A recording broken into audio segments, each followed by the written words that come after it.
Yes, hello, good afternoon. So, in this video, I want to just show you possible stuff that I came up with first. So, this if you try to test the system, it cannot log in.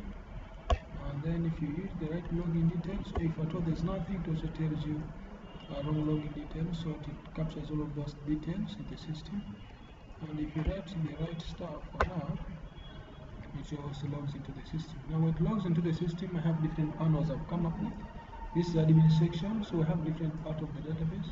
We have the users, blah blah, where you can view the users, you can register a new user.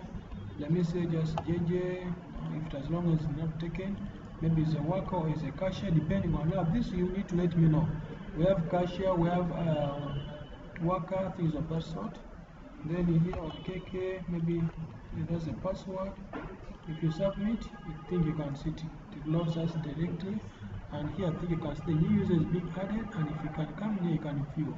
Now I did track the admin in the system because accidentally someone may come into and delete here. So the admin is there, but here I can only minimize and have only that the system.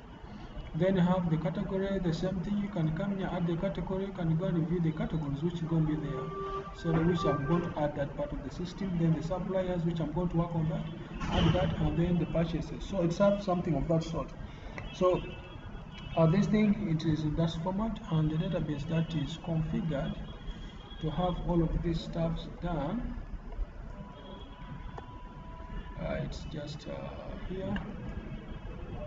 So I have all those stuffs within here and hardware systems. So this is the database which I may talk about, which I've configured with it, and then you can see under the records, when added up KK, this is the record added into the database, something of that sort. Good. So in simple term, that's it. So there are more other few things that I can say I need to add, like the payments, things of that sort. So I'm just finalizing this part of the system, but this is so far how it looks like. The logout and all those sections are already taken care of, I think you can see. So that's how, and that's where the system has reached. Thank you.